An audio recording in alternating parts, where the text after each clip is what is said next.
Heroes and villains, welcome back to the channel. Genesis7 here. Hope you're all doing well. In today's video, we have another update hitting us in soft launch, and that comes with another reset, and we'll talk about that in just a second. But we have a lot of things to go over in this update. You can see I've got my usual gameplay set up at the moment. We are going to be going through the game and seeing some changes, but this update comes with some significant changes that I want to go over to the website and have a look and quickly discuss. Also, there is a roadmap.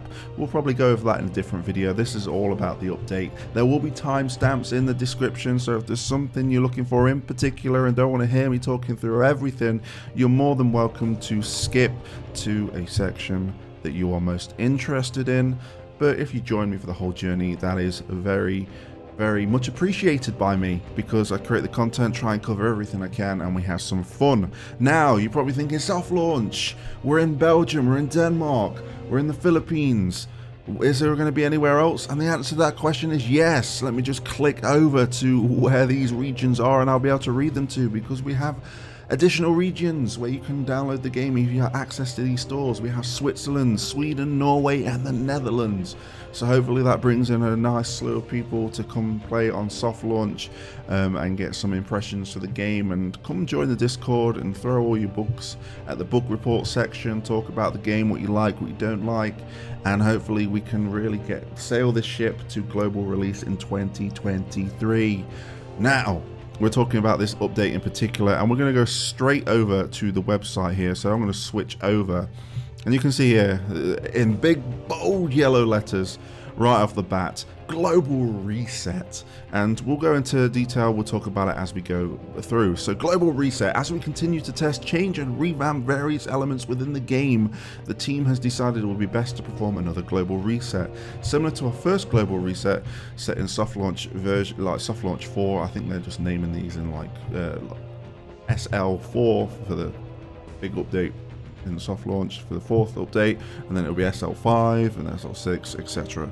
Players will be compensated with in-game resources based on progression and monetary investment during the time played since the last global reset. Any issues with that, I'll post in the Discord, and they should be able to sort you out or point you in the right direction if you don't feel like your compensation is as exquisite as you want it to be, or you feel like you needed more. If you've got more than what you thought, then just keep quiet and just take those gems with you.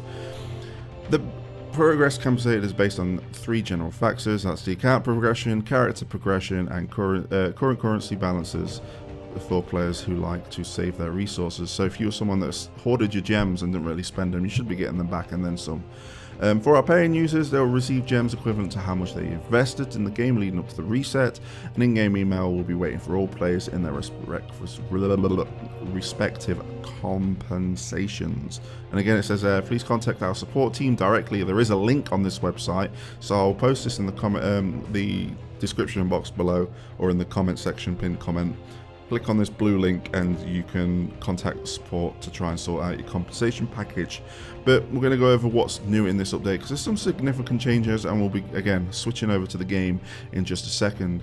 So, revamped game tutorial. We believe it's important for new players to immediately feel at ease when playing our game for the first time. This is why we're constantly looking for new and improved ways to ensure everyone is landing in Gotham prepared for battle. We revised the order and pacing of various teaching parts of your first play session to make sure you can play the game to its fullest afterwards. We've introduced epic battles at the beginning of the game, so the narrative is more impactful and players have a chance to try members of the Justice League. I can vouch for that. The game tutorial is really good. They're doing some really good things, and the battles indeed have that epic feel to them. I'm not going to spoil it for you, but I suggest that you kind of replay through that intro, because they've definitely tweaked it like to dial to 11 on that intro, and it really teaches you the ropes. Some epic battles, what you'd expect from like reading a DC comic, playing as the Justice League, really introducing you to the game. I've got to give them kudos to this. I just hope that they adapt some more boss battles throughout the story, and in particular raid battles, with these new kind of like epic battles they've got going on, in particular with the story. And I'm not going to spoil it, because when I seen it for the first time, I was like, wow, this is really awesome. And I think I don't want to take that away from you guys that might not have experienced it. So that is that. So we team up campaign. We've modified the campaign to be a single track instead of having separated heroes and villains track. You can bring a mix of both heroes and villains to all the battles in the campaign. This cleans up the amount of information presented on the map so players can find what they want more quickly. They are really different. You would have seen it briefly as we started the video, but we'll get in more detail in a sec. This also lays the groundwork for our next update, which will introduce side missions that are hero or villain specific. So I'm pretty excited for that. Hopefully we can get some decent resources for that. It seems to be completely different from the choice missions and the kind of like the reputation missions we've got going off on the map already. The campaign story is being revamped in the next version, so inconsistencies can be expected in release. So basically what that's saying is, because we had two different paths for heroes and villains, they've obviously mashed those together to complete one route, but some of that story may be mismatched for the moment, and that will be sorted out in the next update. We have character roster changes, so because, well, we'll read it. In order to launch with a roster of characters that have balanced range of rarities, colors, groups, power moves, and roles, we've made the following changes to the characters available. Characters removed: Cadmus Leader, Regalius, Brother Blood, Calibac, Ares, Alyssa Drac, Big Barda, Dresser, Jessica Cruz, Booster Gold, and Dr. Poison, Stargirl, and Medusa. And characters added: a Huntress, Joker, Aquaman, Ultra Humanite, the Zebul soldiers. I probably butchered that completely, but this is just kind of like your fodder, you like NPC characters that you get access to. But you got the soldiers, the Atlanteans soldiers, Amazon Millions, Inmate Minions, and Intergang Minions. So again, a lot of changes there, and it just says, note, the removed characters will later return in the roster once they are properly balanced. We'll go over that in just a second, because I don't want to be switching between this screen and gameplay constantly. But yeah, we'll go and look at the characters. That will be the first thing that we look at when we switch over to the game. Battle pacing polish. To ensure a smoother experience, we have taken a look at different elements happening during the battle, and we've improved their timing. For example, the technology used to swipe regular gems on the board has revamped, resulting to more responsive swiping. Might sound very little, but you notice it. Special gems take less time to trigger, reduced the waiting time after healing is applied, reduced the waiting time after armor is applied, because they're pretty long animations. A few visual effects have been polished to improve their timing. Victory and defeat screen appearance timing has been improved. That will speak for itself when we do a battle. Balancing changes. Recipes to craft gear and the material acquisition to craft those gears have been rebalanced. The campaign rewards have been rebalanced due to the hero and villain tracks being merged into one.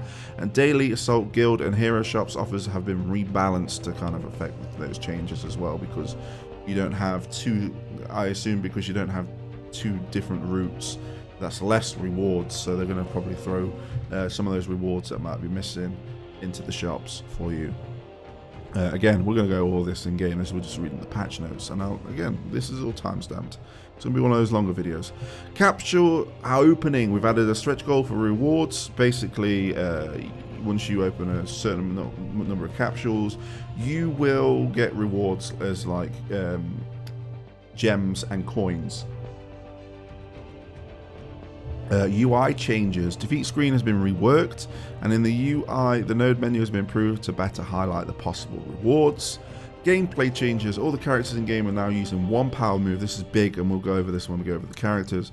After consistently hearing feedback that many players didn't understand the difference between melee and ranged power moves, we decided to simplify characters to a single power move. This should help clarify the purpose of each character and streamline the experience. As a result to this significant change, the power move for every character is being re-examined, and we'll see that as well. Battle items are now only usable in guild raids, and added new music during narrative phases and the pre-battle menu. And the pre-battle menu music's really intense. It's got those like big like timpani drums, kind of like dun dun dun dun dun dun. really like thinking, oh man, am I picking the right team or not? And then finishing off here, performance and technical changes. Bootstrap, that is a word that I don't want to see anytime soon. Loading time on less powerful devices should be greatly reduced. So there's those notes. Let's return to gameplay and let's just get straight into it. So we're going to go over to the characters. So you can see the characters I have so far, but let's go over some of these new characters. In particular, I want to look at Aquaman. We can see him there. There he is, looking all awesome there. Let's just flick through these and see the new ones as we come across them. Joker is finally in the game, but he's not available in Capsule, so I'm very interested to see how he is going to be acquired. And we might as well have a look at his moveset to see why. So his power move is called ha ha ha ha ha ha. Attack all enemies, damage multiplier 20, attack down buff on all enemies. Obviously, this is a thing that I've noticed. A lot of the upgrades for characters is just increasing the damage multiplier instead of the like, for example, you can see here the attack down debuff for 1 turn. You'd think as you upgrade that, you probably get up to 3 or 4 turns to help you out, but at the moment it looks like they're still working on these moves. For another example is Enchantress. If we go over to her, Enchantress is a healer, and that is another thing you'll notice when you've unlocked a character. You can see that they just have 1 role now. They used to have 2 roles, it's now 1. They're streamlined characters, so you know what a healer is, you know what like a debuffer is, you know what a buffer is, you know what a tank is, and you know what DPS is, basically, if you MMO terms. But you attack, like, where you're going to get the most DPS out of your characters, who heals, who defends. All tanks will now have they'll have taunt, all of them, and it's been reworked from there. But just to kind of chime in on what I was talking about here, you can see that Enchantress with Life Force Funnel heals all allies by 12% of Enchantress's max HP. Now that obviously will increase as you level her up, but it would be nice to see that percentage increase as you level up Enchantress's power move, because again you can see here it's just damage multiplier, damage multiplier, damage multiplier, and I don't think Enchantress is really going to be there for damage. So that's just a little nitpick, but they are saying that they are reworking characters as we speak, so that's probably going to be fixed in the next update, or we'll definitely start to see changes in the next update. So let's go back to where we were, to Joker. Let's zoom in and let's go through, see if we can see some of these new characters. Let's keep going. We have Huntress, very nice art there. Black Lightning is not new, by the way. I was just kind of reading to I was like, is he new? I know he's not new. Who else do we have? We have Ultra Humanite, and then we've got, I think these are just fluff, aren't they? These they're just fluff. These are just the easy characters to unlock, and then you can see the characters that I've unlocked. So characters in a nutshell, they've been very streamlined, so you know what you need to go for. You've got again attack, defense, healers, debuffers, buffers, and everything else in between. It will be clearly noted. For example, Penguin has lost his umbrella ability that did the umbrella shaped tiles. I love that move, but now he's he's a tank.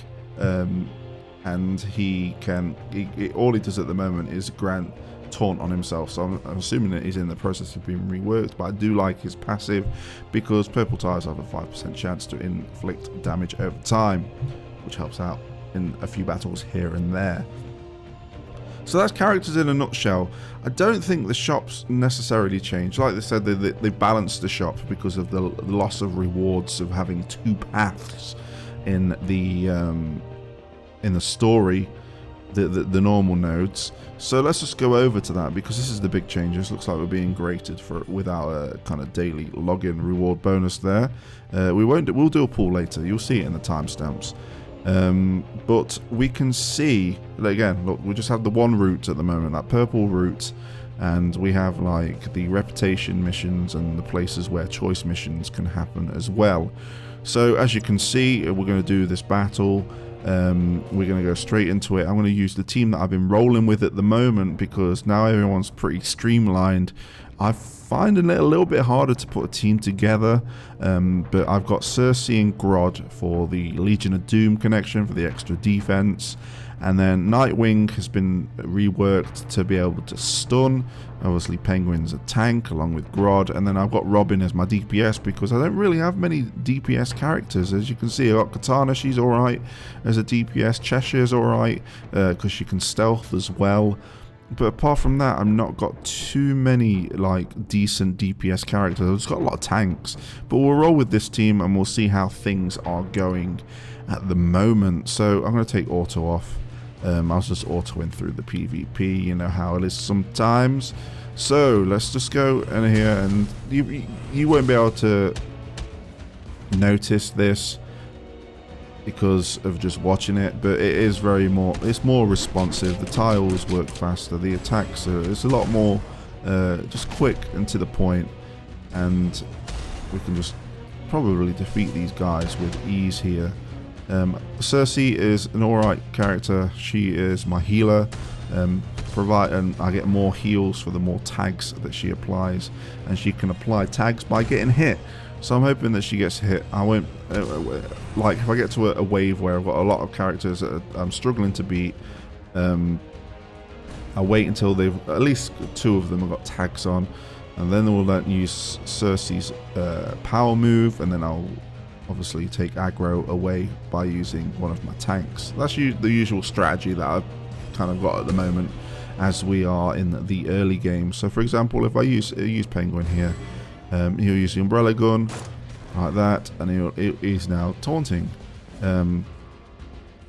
Very unusual that Penguin's a tank. I would really think that Penguin would be used as like a debuff character. Really like that umbrella tile attack. That was really cool. And I'm struggling to find some. I've got some blues over here. Right. But yeah, we're in the process of things being changed, so I wouldn't complain about characters' attacks so far. I would definitely like share your input and what you think. But apart from that, I really wouldn't. So for example, I keep changing subjects in the middle of battle. Battles are so intense sometimes. So if I target this character here, use Cersei's special, right? We should drain both of them, and then we should get a decent heal amount. We would have got a decent heal amount if my characters were like low on health, and if the characters were, you know, a bit stronger. But basically, that's my strategy. I'll wait for a tag the other character, drain both of those, get a bit more of a HP, and just keep everyone top. That's been the strategy so far. But you can see everything. Again, it's been streamlined. You've even got beginners offer now, where I assume that means like 940% off your saving. So basically 89p here, where you'll spend, basically you can see what you got there. It's a bargain for the money basically. So I don't know what I was trying to go with then. I think it's because I was reading the text. But if you purchase all, I'm reading it as I'm trying to speak, I do this all the time, but you purchase all 3 of these welcome packs, you then get 2 10 pool premiums. So that's not bad actually. That's not a bad offer right there. And let's have a look at Poison Ivy. Let's just have a quick look, see what she brings to the table. So Poison Ivy, there you are. So we can't see because we haven't unlocked what her role is, but we can probably get a gist of it as we look at here. So attack a single enemy, 1 hit, damage multiply 84%, heals all allies by 18%. This is a little bit, it's like a better enchantress here. Heals all enemies by 18% of Poison Ivy's max HP. Inflict damage over time debuff on the target for 3 turns. So that is a really decent attack there. So you're getting some damage over time on the enemies, and you are getting some heals. And as you can see, it's just increasing the damage multiplier there. Her passive is just toxin resistance, and toxic debuffs. Okay. And she has a synergy with Harley, which gives her Poison Ivy heals herself and Harley Quinn. For that's not a bad little hookup there for a team. So that might be something invested in actually. So let's talk about resets, because we've had a reset. We've had to start again, and I'll admit, from the last reset to this reset, I wasn't as fully invested as I was in before, just because of that in the back of your mind, because happening twice, which it has, you can see why they do it, because they've changed the characters drastically. I don't think that they're going to change it for every single soft launch update we're going to get in this roadmap, but I do think, and I really do, I strongly think that we're going to get a reset for global. Excuse me. The reason being, just because if we've had 2 resets in the soft launch, I think they're going to have like a clean slate when it goes to global launch. So I'm more than happy to play, but my investment, like my, how can I word this? Like, it's not going to be the be all end all for me. I'm not going to be like hitting everything every day. Even though I'm going to be compensated for it, and I'm still going to be covering everything regardless, I think it's just that kind of like ease off just a little bit, just knowing it's going to happen. But I'm going to fully invest in this, just with the mindset of, yes, it will probably get reset, global reset. I'm probably like going around in circles with what I'm saying, but I hope you get a gist of what I'm saying. So basically, I get why they're doing reset, second reset and soft launch. More than likely going to have a reset for global launch, so we'll just see how things pan out for that. So we have guilds. I would plug my BetaVerse 3. This is the 3rd reincarnation of BetaVerse. So if you want to join a guild, if you are coming to the game for the first time because of the new regions that are available, then come on. All I ask is just to do it. Doesn't matter if you can't beat the boss, just do your 3 raids when you've got your energy, and then we're all gravy. But there was a little bug where when you've made a new guild, basically I guess there's a guild ID for the reset. So when you've made a guild, it fills in that slot and you can see the previous guilds from the previous resets chat. That's funny. That's a nice little bug.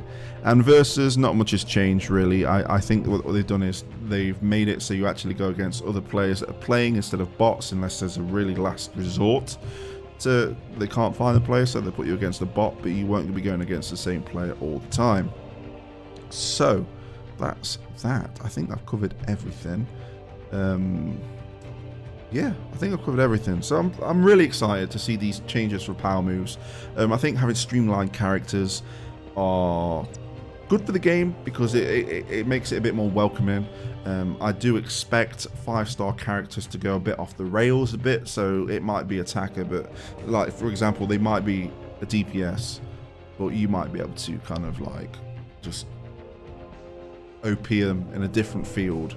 I feel like there's going to be a lot more customization or a bit more of a complex nature to 5 stars as you progress through the game and unlock like more passive levels, and when they add more to the leveling up system of these moves when they figured out how to rework them.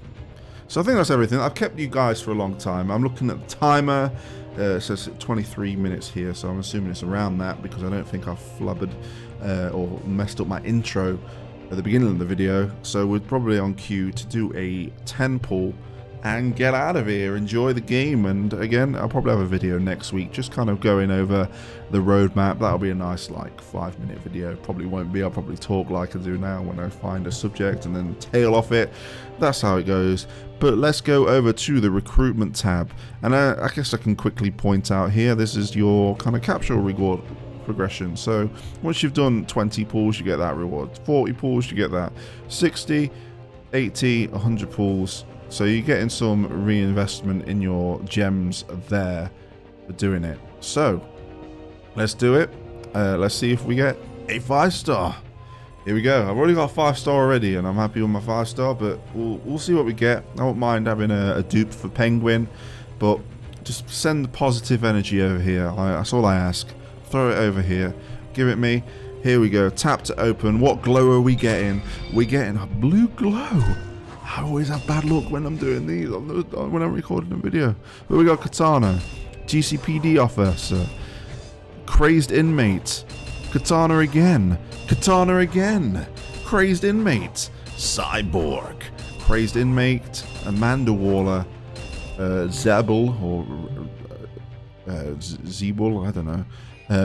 Wow, that was a bit of a Katana pull there. Shall I do one more? Let's just do one more, yeah? No, let's not. I'm not going to waste my gems. I don't need to.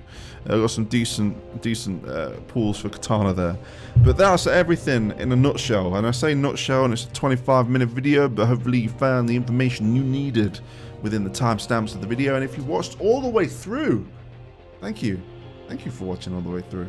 I hope it's helped out. If you want to subscribe to the channel, DC Heroes and Villains content, among other content I create, is available here. And until next time, I'll catch you on the flip side.